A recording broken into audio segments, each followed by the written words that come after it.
Hi everybody, welcome back. Today's video is going to be about iguanas in the Florida Keys and whether we consider them to be friend or foe. And that's what we'll hopefully decide by the end of this video. I'm Lauren with Island Breeze Realty here in Marathon, Florida. And let's start with going over some basic information about iguanas. They're of course large lizard. They can get up to about 5 feet in length. Usually when they're younger, babies, and then just younger in general, they're going to be more of a bright green. As they age, they're going to maybe turn into a little bit duller of a green. Now, your breeding males and even some of your females, you'll notice, will have orange on them. And those big breeding males will actually almost completely turn orange, which is very interesting. Iguanas have a row of spikes that run from the back of their neck down to the top of their tail. The difference on how you can kind of differentiate a male from a female is that males are going to have larger jowls, and they're also going to have what's called a dewlap or a throat flap.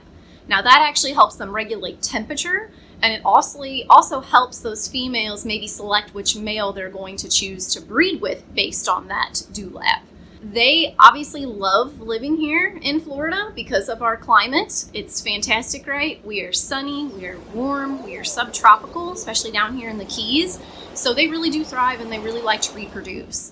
Now that causes a little bit of an issue because these iguana females, that when they lay eggs, they're actually going to tunnel, and they're going to create many connecting tunnels to bury their eggs. They're going to have several entrances, maybe some exit points, and that becomes kind of troublesome for either maybe your property, your ground around you, and also the concern of, are they affecting any buried lines that are there, anything else that they may be interfering with that causes them to be a nuisance. They actually are excellent swimmers too. It may be surprising if you come here and you actually see one dive into the water, but they really do move, and it's pretty neat to see it because they tuck their legs back and then their tail is just what's propelling them.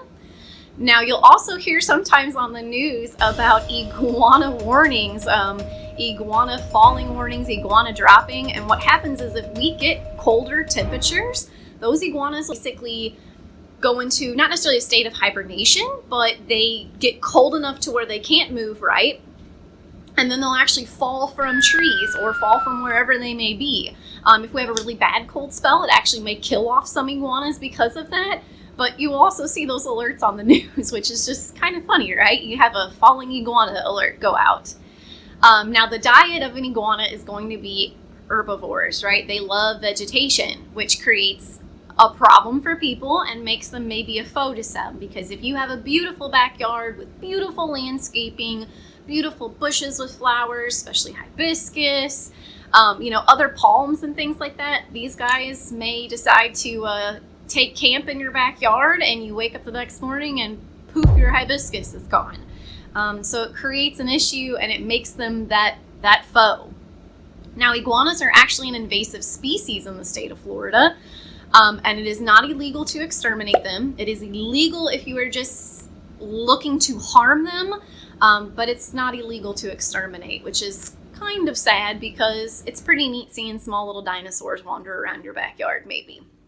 Now, there have been some rules that Florida Fish and Wildlife have changed with owning iguanas. It's actually no longer legal to own iguana as a pet in the state of Florida. And if you have one as a pet previously, there's actually some steps you have to go through now for permitting, microchipping, and things like that. So that's some information on our iguanas here, and you can find them throughout the whole Florida Keys, not just necessarily in Key West or other areas. So keep your eye out for those little reptiles that are cruising around. And you decide, are they your friend or do you consider them to be a foe? I know they're a friend of mine because, like I said, I think it's pretty neat seeing little dinosaurs wander around. I hope you found today's video informative and interesting, and if you like, don't forget to give us that thumbs up and then also subscribe to our channel. You guys have a good day. Thank you.